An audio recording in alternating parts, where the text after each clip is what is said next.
মুসা আলাইহিস সালামকে গালি দিলেন, এই গালির আগ থেকেই ছিল।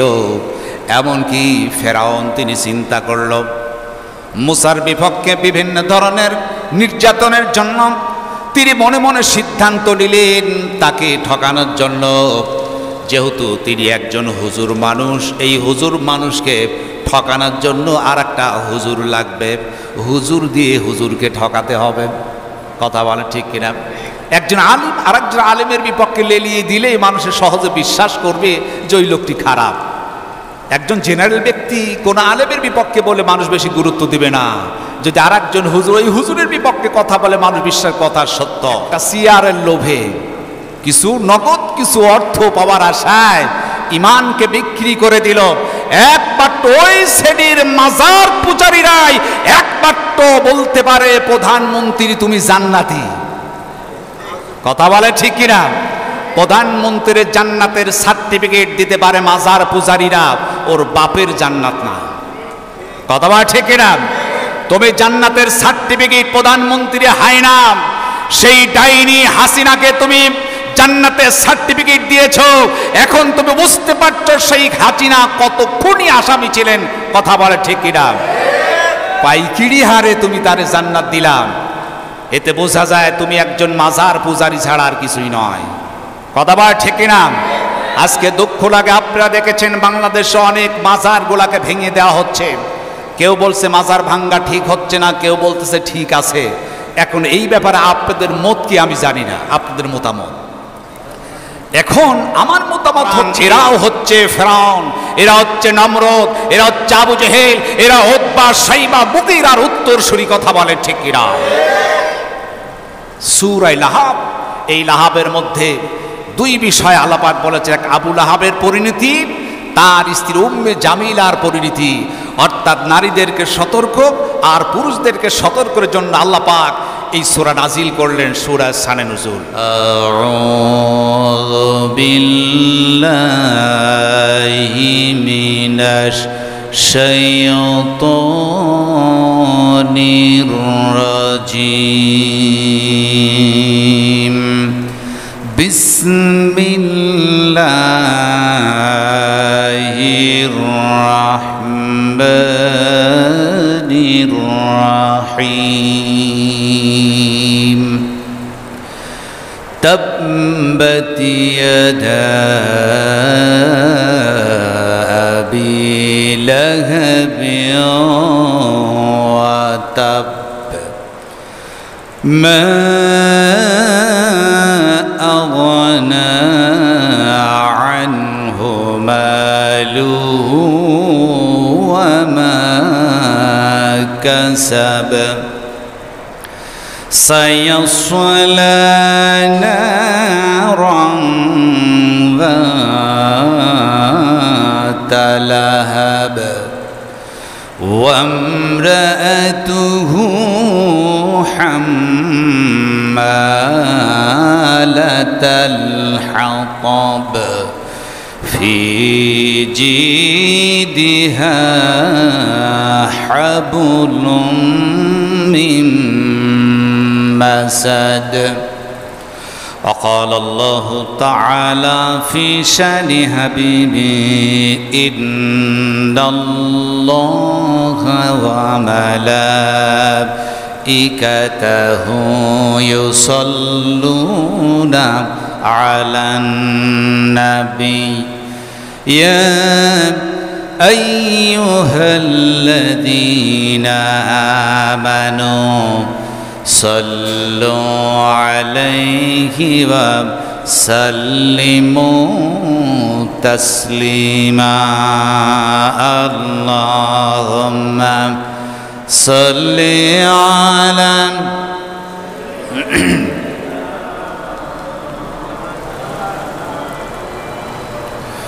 وعلى آل سيدنا مولانا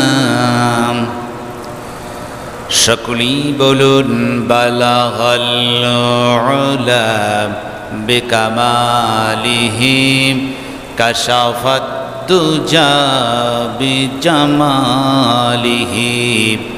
حسنت جميع خصاله صلوا عليه وآله الحمد لله আল্লাহ পাকের দরবারে লাখ কোটি শুকরিয়া যে মহান তাবারক তাআলা যিনি দয়া করে মেহেরবানি করে এক সপ্তাহ পর রবিউল আউয়াল মাসের দ্বিতীয় জুমা আল্লাহর ঘর মসজিদে এসে সালাত আদায়ের উদ্দেশ্যে বসার সুযোগ করে দিয়েছেন। সেই মহান গরিবে দরবারে প্রাণ খুলে জবান খুলে আমরা শুকরিয়া আদায় করছি, পড়ে নিচ্ছি আলহামদুলিল্লাহ। লাখ কোটি দরুদ সালাম বর্ষিত হোক বিশ্ব মানবতার মুক্তির দিশারি তামাম শিক্ষকের শিক্ষক, যিনি হচ্ছেন নির্যাতিত নিপীড়িত মানবতার বন্ধু, সাইয়্যিদুল মুরসালিন খাতাবুন নবীন, সর্বকালের সর্বযুগের শ্রেষ্ঠ ব্যক্তি, যিনি হচ্ছেন তামাম শিক্ষকের শিক্ষক, যিনি হচ্ছেন নির্যাতিত নিপীড়িত মানবতার বন্ধু, যিনি এই রবিউল আউয়াল মাসে তিনি পৃথিবীর বুকে আগমন করেছিলেন। সেই নবীর প্রতি ভক্তি ভরে মহাব্বতের সহিত আমরা দরুদ প্রেরণ করছি, সকলেই পড়ে নিচ্ছি সাল্লাল্লাহু আলাইহি ওয়াসাল্লাম। মহান তাবারক তাআলা যিনি আমাদেরকে এক সপ্তাহ পর আবারও তেনার হুকুম পালনের জন্য পৃথিবীর শ্রেষ্ঠ স্থান আল্লাহর ঘর এই মসজিদে এসে বসার সুযোগ তিনি করে দিয়েছেন। তা আমি পবিত্র কোরআনুল কারীমের 30 পারার 111 নম্বর একটি সূরা সূরাতুল লাহাব তেলাওয়াত করেছি। এই সূরা লাহাবের প্রতি সংক্ষেপে কিছু আলোচনা করব ইনশাআল্লাহ। সূরা লাহাব এটা কোরআনুল কারীমের 30 পারার 111 নম্বর একটি সূরা, যার মধ্যে আয়াত সংখ্যা রয়েছে 5টি, রুকু আছে একটি, যেটা মক্কাতে অবতীর্ণ হয়েছিল। একদম ইসলামের প্রাথমিক যুগের একটি সূরা, যে সূরার মধ্যে আল্লাহ রাব্বুল আলামিন তিনি বর্ণনা করেছেন যে তাব্বাত ইয়াদা আবি লাহাবিউ ওয়া তাব, ধ্বংস হোক আবু লাহাবের 2 হাত এবং সে নিজেও। মা আগনা আনহু মালুহু ওয়া মা কাসাব, তার যে অর্থ ছিল তার উপার্জনা কোনো কিছুই কাজে লাগে নাই, সব কিছু বিনষ্ট হয়ে গেছে, কোনো কিছুই তার উপকারে আসে নাই। সায়াসলা নারং যাতা লাহাব, অচিরেই জ্বলন্ত আগুনের মধ্যে তিনি থাকবেন। অর্থাৎ আবু লাহাবের সামনে বলছে আবু লাহাব কোথায় থাকবেন? জ্বলন্ত আগুনের মধ্যে থাকবেন। ওয়ামরাআতুহু, এবং তার স্ত্রী সেও আগুনের মধ্যে থাকবেন। হাম্মালাতাল হাতাব, যিনি ইন্ধন বহন করতেন। ফি জিদিহা হাবলুম মিন মাসাদ, যার গলাতে সে খেজুরের পাকানো রশি ঝুলন্ত থাকত বা রশি জড়িয়েছিল। অর্থাৎ আবু লাহাবের স্ত্রী উম্মে জামিলা, যিনি লাকড়ি কুড়াতে গিয়ে আপনি মাথার মধ্যে ঢুকে গিয়ে রশিটা গলায় প্যাঁচ লেগে ফাঁসিতে তিনি দুনিয়া মুক্তি বিদায় নেবেন। তো এই সূরাতুল লাহাবের মধ্যে জাতির সবচাইতে নিকৃষ্ট পাপিষ্ঠ একজন মহিলার কথা আল্লাহ পাক এই সূরা লাহাবের মধ্যে তিনি বর্ণনা করেছেন, এবং তার এই আপন চাচা আবু লাহাব তার পরিণতি কি ছিল এ বিষয়ে আল্লাহ পাক সুন্দর করে সূরাতুল লাহাবের মধ্যে তিনি তুলে ধরেছেন। তো একদিকে যেমন ছিল আবু লাহাবের স্ত্রী একদম পাপিষ্ট নিকৃষ্ট জাহান্নামের কীট ছিলেন, আল্লাহ পাক তার এ কথাটি এড়ে পৃথিবীর মানুষকে বোঝাতে চেয়েছেন যেন সেই আবু লাহাবের স্ত্রী উম্মে জামিলার মতো মেয়েরা না হয়। তার কারণ উম্মে জামিলা ছিলেন একজন পাপিষ্ঠ মহিলা, যিনি ইসলামের একজন দুশমন ছিলেন।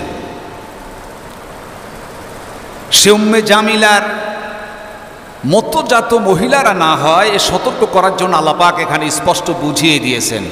কারণ যারা ইসলামের হবে দুশ্মন, যারা ইসলাম বিদ্বেষী হবে, আলেম বিদ্বেষী হবে, হাদিস বিদ্বেষী হবে, তারা হবে উম্মে জামিলার মতো ওই মহিলার আওতাভুক্ত, তাদের উত্তরসূরি হবে। কথা বলে ঠিক কিনা?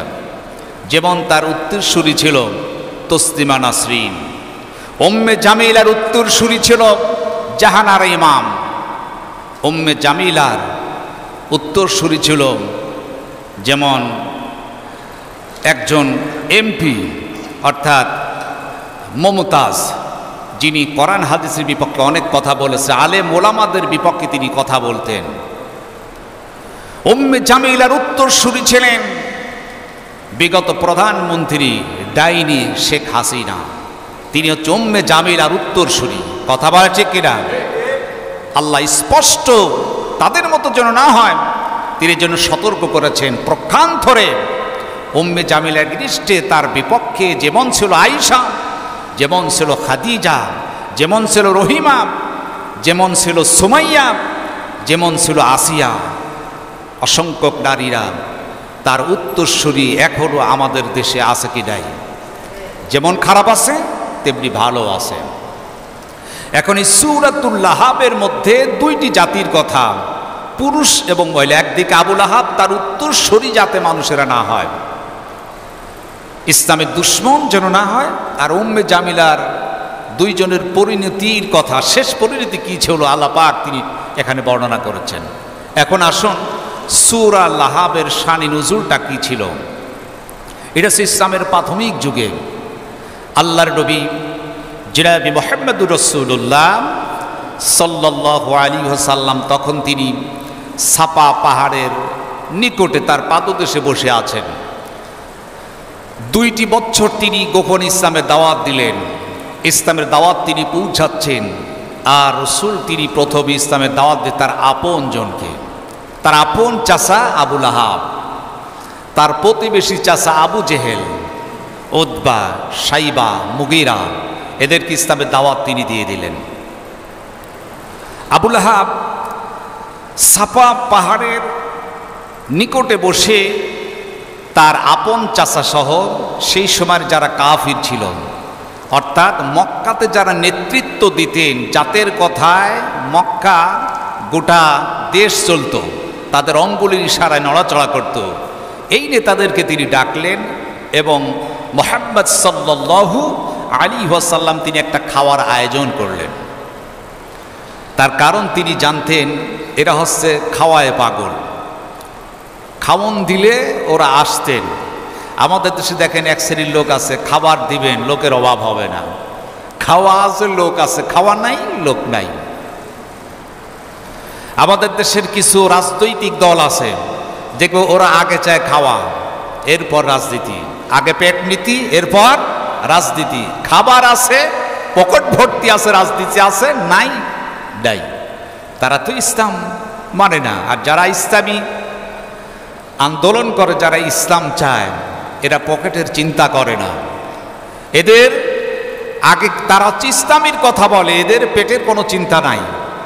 আর অন্য অন্য রাজনৈতিক দলের লোকেরা এর আগে খাওয়ান চায়। মুহাম্মদ বিন আবদুল্লাহ ভালোভাবে জানতেন কাফেরদের যদি খাবার দেই তারা আসবে। আল্লাহ রাসূল একটা খাবারের আয়োজন করলেন। তখন সাফা পাহাড়ের পাদদেশে হুজুর খাবারের আয়োজন করেছেন। আবু জেহেল, আবু লাহাব, উতবা, সাইবা, মুগীরা নেতৃত্বে সব নেতা একত্রিত হলেন। তৃপ্তির সহিত খানা খাওয়ানো হলো। খাবার যখন শেষ হয়ে গেছে, আল্লাহ রাসূল ডেকে বলছেন, চাচা খাবারটা কেমন হলো?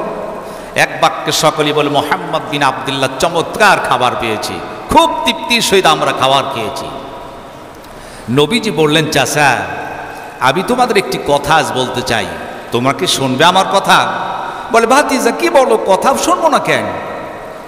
বলো, আমরা তোমাকে সবচাইতে বিশ্বাস করি, ভালোবাসি, অবশ্যই তোমাদের কথা শুনব। আল্লাহর নবী মুহাম্মদ সাল্লাল্লাহু আলাইহি ওয়াসাল্লাম এই সাফা পাহাড়ের নিচে দাঁড়িয়ে হঠাৎ করে ডেকে বললেন, চাচা আমি যদি এই মুহূর্তে বলি এই পাহাড়ের পিছনে একদল সৈন্য অস্ত্র সহ অপেক্ষা করছেন, কখন যেন আপনাদের প্রতি আক্রমণ করে আপনাদেরকে হত্যা করে ফেলতে পারে, এইটাকে আপনাদের বিশ্বাস হয়?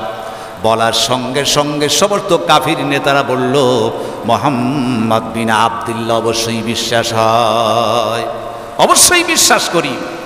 রাসূল বললেন, কেন বিশ্বাস করো? বলে, এজন্য বিশ্বাস করি, আমরা তোমার উপাধি দিয়েছি আল আমিন, আমরা তোমাকে উপাধি দিয়েছি সদিক, সদিকুল আমিন, উপাধি তো আমরাই দিয়েছি, তুমি বিশ্বাসী, তুমি সত্যবাদী, তুমি যা বলো সত্য বলো, কোনো দিন তোমার মুখ থেকে আমরা মিথ্যা কথা শুনি নাই। জরুর সুবহানাল্লাহ। এ কথা বলছেন কারা? তার চাচা আবু লাহাব, আবু জেহেল, উতবা, সাইবা, কাফেররা বলতেছেন।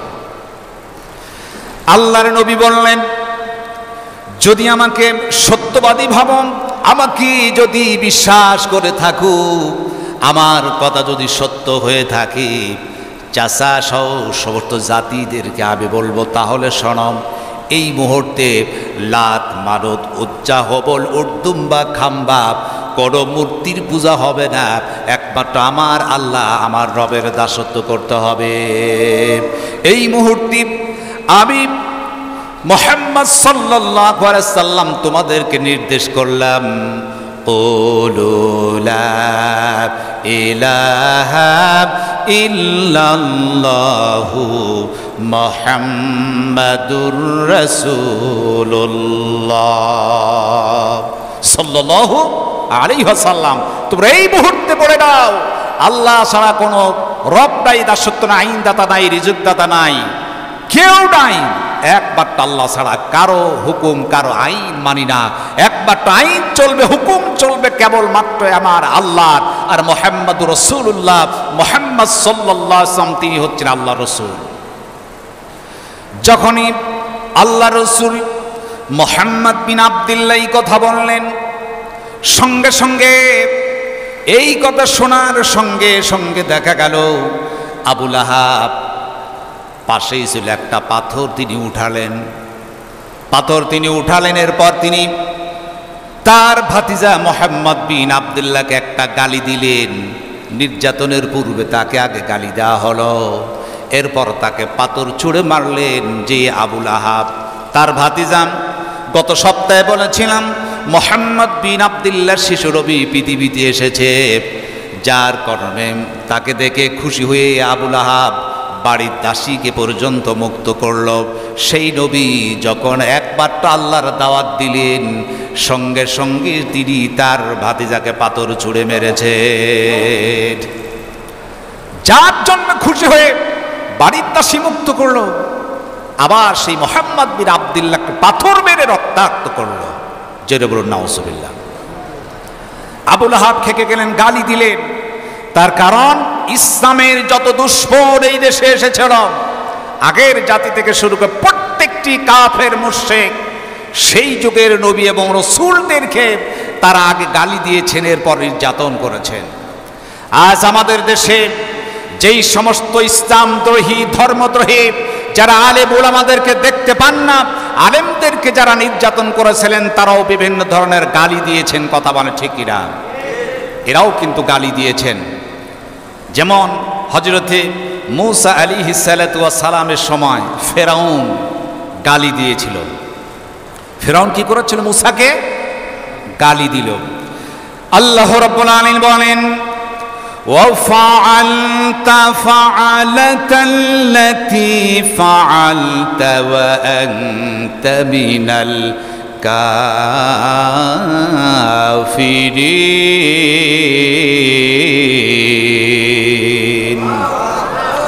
আল্লাহ রাব্বুল আলামিন বলেন, তুমি তো তোমার কাজ যা করার তো তুমি করেই ফেলেছো। অর্থাৎ ফেরাউন ডেকে বলল, মূসা তোমার যে কাজ তুমি তো সেই কাজ করে ফেলেছো। ওয়ান্তা মিনাল কাফিরিন, তুমি একজন কাফের। মূসাকে ফেরাউন কাফের বলে গালি দিল। জেরে বলুন নাউজুবিল্লাহ। তুমি তোমার যে কাজ সে কাজ তো তুমি করেছো, তুমি হচ্ছে নিঃসন্দেহে একজন কাফির বলে তাকে গালি দিলেন। জেরে বলুন নাউজুবিল্লাহ। মূসা আলাইহিস সালাম কি এই ফেরাউন এত গালি দিয়েছেন, নির্যাতন তো করেছেন, নির্যাতনের পূর্বে তারে গালি দিয়েছেন। যেমন একটি জায়গায় আল্লাহ রাব্বুল আলামিন তার নিদর্শন বলে, আনা খায়রুম মিন হাদাল্লাযী হুয়া মাহিনু ওয়ালা ইয়াকাদু ইউবিন।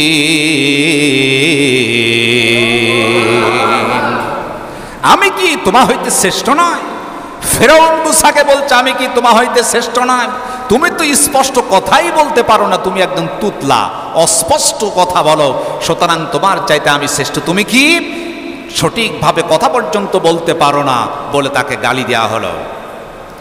আমার ভাইয়েরা, ঠিক এমনি ভাবে প্রত্যেকটি নবী এবং রাসূল আলাইহিস সালামকে তারা এভাবে কাফির বলেছে, তারা তাদেরকে তুতলা বলেছে, গরিব বলেছে, এমনকি আমার রাসূলকে তারা জাদুকর বলেছে, পাগল বলেছে, মজদুম বলেছে, বিভিন্ন ধরনের গাল বন্ধ করেছে।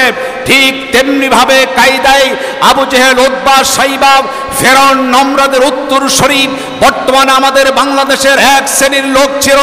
তারা আলেমদেরকে বলেছিল যুদ্ধ অপরাধী, তারা আলেমদেরকে তারা বলেছিল এরা হচ্ছে জঙ্গিবাদী, আলেমদেরকে বিভিন্ন তহমত দিয়ে, তাদেরকে বিভিন্ন মামলা হামলা দিয়ে জেলখানার মধ্যে রেখেছিল। কথা বলে ঠিক কিনা?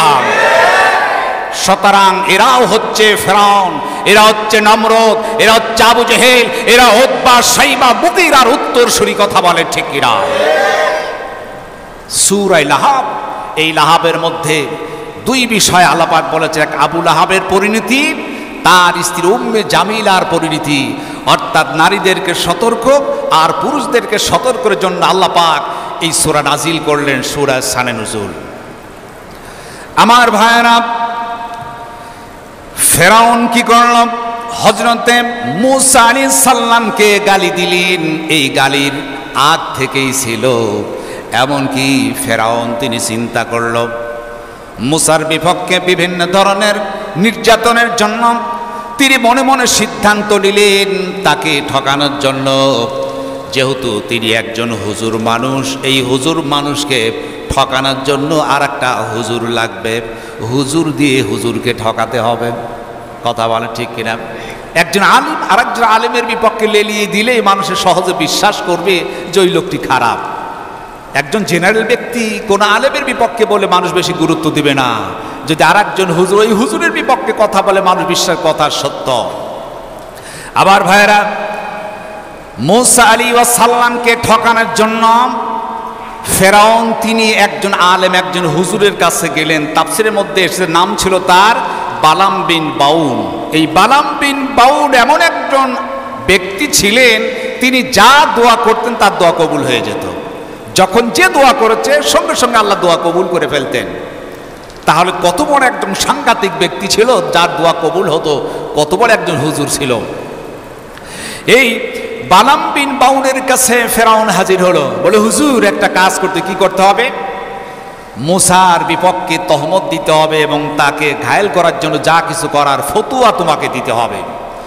আবার ভাইরা, মূসা আলাইহিস সালাম জলিলুল কদর একজন পয়গম্বরকে বিভিন্ন ধরনের মিথ্যা তহমত দেওয়ার জন্য আরেকজন হুজুরকে যেমন ফেরাউন ব্যবহার করেছিল, বালাম বিন বাউনকে ব্যবহার করে তার বিরুদ্ধে বিভিন্ন ধরনের ফতোয়া দিল। আজ আমাদের এই বাংলাদেশে এক শ্রেণীর আলেমকে বিগত সরকার তাদেরকে হাত করে তাদের মাধ্যম দিয়ে ইসলামী আন্দোলনের কর্মীদের বিপক্ষে ফতোয়া দিয়েছিল। কথা বলে ঠিক কিনা? এই ফতোয়া ছিল কেমন? এই ফতোয়াবাজ কিছু আলেম নামধারী আমাদের বাংলাদেশে কিছু টাকা আর একটা চেয়ারের লোভে, কিছু নগদ কিছু অর্থ পাওয়ার আশায় ইমানকে বিক্রি করে দিল। একমাত্র ওই শ্রেণীর মাজার পূজারীরাই একমাত্র বলতে পারে প্রধানমন্ত্রী তুমি জান্নাতি। কথা বলে ঠিক কিনা? প্রধানমন্ত্রীর জান্নাতের সার্টিফিকেট দিতে পারে মাজার পূজারীরা, ওর বাপের জান্নাত না। কথা বলে ঠিক কিনা? তবে জান্নাতের সার্টিফিকেট প্রধানমন্ত্রী হয় না। সেই ডাইনি হাসিনাকে তুমি জান্নাতের সার্টিফিকেট দিয়েছো, এখন তুমি বুঝতে পারছো সেই হাসিনা কত খুনি আসামি ছিলেন। কথা বলে ঠিক কিনা? পাইকিরি হারে তুমি তারে জান্নাত দিলাম, এতে বোঝা যায় তুমি একজন মাজার পূজারী ছাড়া আর কিছুই নয়। কথা বল ঠিক কিনা? আজকে দুঃখ লাগে, আপনারা দেখেছেন বাংলাদেশে অনেক মাজারগুলাকে ভেঙে দেওয়া হচ্ছে।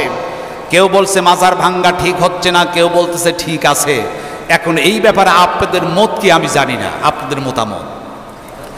এখন আমার মতামত হচ্ছে এই, যেই মাজারগুলা আমাদের এই বাংলাদেশে যে আল্লাহর ওলিরা এসে ইসলামকে কায়েম করেছিল, যেমন হযরত শাহজালাল, শাহপরান, খানজাহান আলী, এরপর বাইজিদ বোস্তামি, এরা বাংলাদেশে ইসলাম কায়েম করেছিল, এদের মাজার কেউ কখনো ভাঙতে যায় নাই। কথা বলা ঠিক কিনা? সুতরাং এদের মাজার কেউ ভাঙতে যায় না। আপনারা দেখেছেন শাহপরানের মাজার, নেটের মধ্যে দেখেছেন শাহপরানের মাজার ঘেরাও। এখানে কি ছিল? আলেম ওলামারা তাদের কর্তৃপক্ষের কাছে একটি কথা বলেছিল যে এখানে যিনি আল্লাহর ওলি শুয়ে আছেন শাহপরান রহমাতুল্লাহ আলাইহ, এই দরবারে যেন ভণ্ড বেদাতীরা এসে মোমবাতি আগরবাতি জ্বালায় সিজদা দিয়ে আল্লাহর ওলির এই মাজারটাকে নাপাক না বানায়, এটাই তাদের দাবি ছিল। কথা বলে ঠিক কিনা? ধর্ম ব্যবসায়ী মাজার পূজারা প্রচার করে দিল আলেম ওলামারা মাজার ভাঙতে এসেছে। না, তারা মাজার ভাঙতে যায় নাই, মাজার থেকে শিরকে বেদাত উৎখাত করতে গিয়েছিল। কারণ মাজারে জিয়ারত করা যাবে, জায়েজ আছে, অবশ্যই করবেন, তবে মাজারে গিয়ে কোনো কিছু চাওয়া যাবে না। কথা বলে ঠিক কিনা? মাজারে গিয়ে সিজদা করা, মাজারে গিয়ে কোনো চাওয়া, এটা হচ্ছে শিরক। মাজারে গিয়ে আগরবাতি মোমবাতি যায়, এটা হচ্ছে বেদাত। সুতরাং শিরকি এবং বেদাতি সব ভেঙে চোরমার করতে হবে। কথা বলে ঠিক কিনা? এরপর আপনারা দেখেছেন একটা মাজার ভাঙার ব্যাপারে কিছু ভণ্ডদের মাজার ভাঙা হয়েছে। যেই মাজারের আজকে আমাদের দেশে এত মাজার, আহারে শিয়াল সার মাজার, কুত্তা সার মাজার, মাজার আর মাজার, কিছু একটা মরে গেল আন্দাজে মাজার করে বসে গেল, ওখানে কেউ নাই। পাইকিরি হারে মাজার। এই কালিকাপুর বাজার পার হয়ে ভিতরে ভবানীপুর নামক একটি জায়গায় মাজার তৈরি হলো, কালুসার মাজার। কেউ নেই, একটা মাজার করে একটা ব্যবসা শুরু করে দিল, জমজট খাসি মুরগি আসতে শুরু করলো। সেই সময় আমাদের এলাকার লোক মিলে ওইটাকে ভেঙে দিল। যদি ভেঙে না দেওয়া হতো আজ ওখানে বিশাল ব্যবসায় পরিণত হোক। পরবর্তী যুগে লোকেরা বুঝতো যেখানে মনে হয় আল্লাহর কোনো একজন ওলি শুয়ে আছে। আসলে এটা হচ্ছে ভণ্ড। কথা বলা ঠিক কিনা? আজ সবচাইতে বড় আমার কাছে ভালো লেগেছে যারা হচ্ছে ভণ্ড, যেই মাজারে আল্লাহর ওলিদের কোনো মাজার নয়, ভণ্ড মাজার, যেখানে গিয়ে গাঁজা খাওয়া হয়, যেখানে সিজদা করা হয়, যেখানে মহিলা নৃত্য করে, এই সমস্ত মাজারগুলোকে বাংলাদেশ থেকে সব ভেঙে চুরমার করে দিতে হবে। কথা বলে ঠিক কিনা? আপনারা দেখেছেন গত 6 তারিখ দেওয়ানবাগ পীর সাহেবের দরবার ভেঙে দেওয়া হয়েছে, তার মাজার ভাঙা হয়ে যন্ত্র অন্তঃস্থল থেকে মোবারক জানাই এই লোকটি কুখ্যাত একজন নাস্তিক। কথা বলে ঠিক কিনা? দেওয়ানবাগের পীর সাহেব বেচারাটা তো মারাই গেছে, ইয়া বড় পেট, জাহান্নামের কীট। কথা বলে ঠিক কিনা? এই বেচারাটা কত বড় খারাপ। আমি গত 2 বছর পূর্বে মেহেরপুরে একটা মাহফিলকে দেওয়ানবাগের পীর সাহেবের বিপক্ষে কথা বলেছিলাম। ওখান থেকে আসতে পারি লোকেরা আমাকে ঘেরাও করলো। এরপর যাই হোক কমিটি আমাকে বের করে দিল। এরপর ফোনের মধ্যে কত হুমকি ধামকি দিল, আপনি চেনেন না আমার পীর সাহেব কত বড় আল্লাহর ওলি। আমি বললাম আপনার পীর সাহেব কত বড় আল্লাহর ওলি আমার ভালোবাসা জানা আছে, শয়তানের চাইতে সে বড়। এই লোকটি তিনি বলেছেন যে আল্লাহ রসুল মুহাম্মদ সাল্লাল্লাহু আলাইহি ওয়াসাল্লাম একদিন আমি দেখলাম ময়লা গাড়িতে বেবস্থ অবস্থায় পড়ে আছে, আমি তারে উদ্ধার করলাম। জোরে বলেন নাউজুবিল্লাহ। এই লোকটি তিনি বললেন মাঝে মাঝে আল্লাহ বিপদে পড়লে আমার কাছে সাহায্য চাইতেন। যে লোকটি কথা বলতে পারলো একটির ঈমান নাই, এই লোকটি মুশরিক, এই লোকটি কাফির। কথা বলে ঠিক কিনা? ওই লোকটি বেঁচে থাকলে ওকে হত্যা করা হতো। ভাগ্য ভালো আগেই দুনিয়ার মুক্তি বিদায় নিয়েছেন। এই লোকটি তিনি বলেছেন রাসূলের মেয়ে ফাতেমা হচ্ছে আমার স্ত্রী। নাউজুবিল্লাহ বলবেন না? তিনি তার মুরিদদেরকে বলতেন তোমাদের ভাগ্য এতই ভালো, তোমরা এমন পীর পেয়েছো যে পীরকে আল্লাহ কি করেছেন, রসুলের জামাতা বানিয়ে দিয়েছেন। নাউজুবিল্লাহ। তিনি বলেছেন কবরের মধ্যে আমার দেওয়ানবাগীর যত মুরিদ আছে, কবরের মধ্যে গেলে সকল কবরবাসীদেরকে আমি মুক্ত করব, কোনো আযাব হবে না। জেরে বলুন নাউজুবিল্লাহ। এর মাজার ভেঙে দিয়েছে, এটা ভালো কাজ করেছে। এই শত ভণ্ড বেদাতি নাপাকি লোকদেরকে দুনিয়ার বুক থেকে উৎখাত করার দরকার, কথা বলে ঠিক কিনা? আপনারা দেখেছেন সুন্নি নামে যারা প্রতিবাদ করেছে যতগুলো এই মাজারগুলাতে, গোলাপশার মাজারে একটা খবর এলো যে গোলাপশার মাজার ভাঙ্গা হবে। ওরা এসে যারা সেখানে মানববন্ধন করলো, সেখানে ঘেরাও করে রাখলো রাত দিন ধরে, এর মধ্যে কি একটা আলেম আপনারা দেখেছেন কেউ? ওর মধ্যে দেখা গেল সব বড় বড় চুল, জটাওয়ালা, ইয়া বড় মুস, দাড়িও বড়, মুসও বড়, সব বড়, নিচেও মনে হয় বড়। হায় হায়, কি যে অবস্থা, দাড়িও কাটে না, মুসও কাটে না। ওই লোকগুলার মহিলারা মাথায় লাল তেনা বেঁধে, নারী আর পুরুষ তারা আন্দোলন করতেছে। দেখাই তো যাচ্ছিরা সব ভণ্ড গাঁজার দল ছাড়া আর কিচ্ছু না, কথা বলে ঠিক কিনা? সুতরাং এই ভণ্ড আস্তানাগুলো ভেঙে আমাদের বাংলাদেশ থেকে মানুষের ঈমান নষ্ট করা হচ্ছে। ঈমান বাঁচানোর জন্য, শিরকি বেদাতি থেকে মানুষকে মুক্ত করার জন্য ভণ্ড দরবারগুলো সব ভেঙে গুড়িয়ে দিতে হবে, কথা বলা ঠিক কিনা?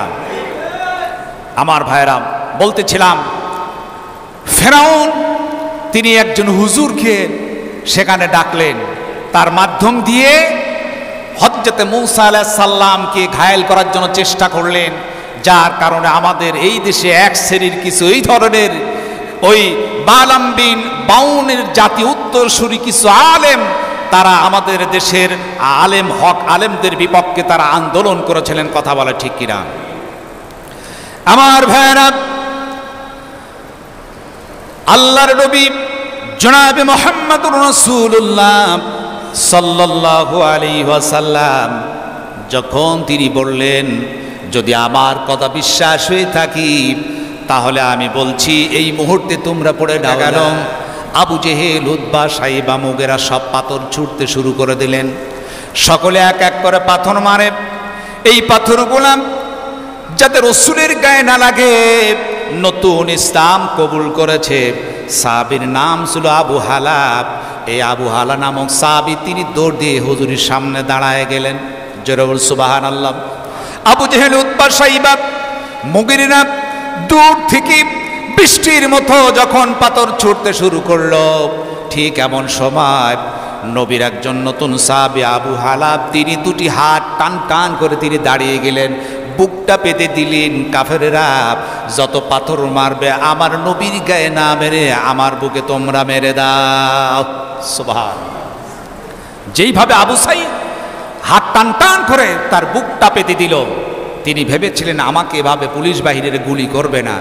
এক এক করে 3টি গুলি দিয়া আবু সাইদকে শহীদ করে দেওয়া হলো, কথা বলে ঠিক কিনা?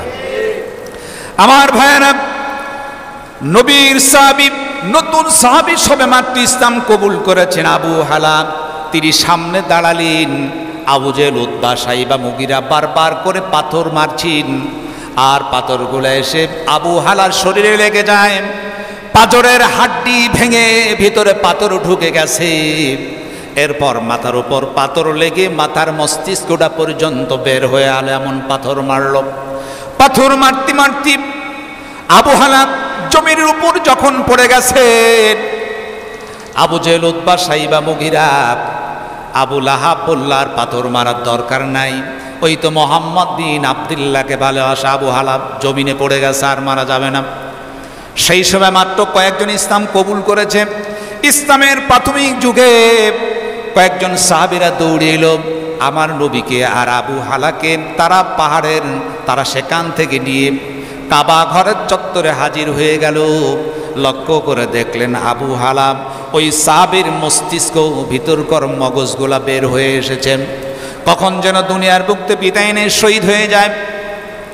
নবীজি আমার দুটি হাত তুলে আল্লাহর কাছে ডেকে বলে, আল্লাহ, আমার সাহাবী আবু হালাব না জানি কখন যেন দুনিয়ার ব্যক্তি বিদায় দেয়, তোমার কাছে প্রার্থনা করি আমার সাহাবীকে তুমি শহীদের দরজা দিয়ে দাও।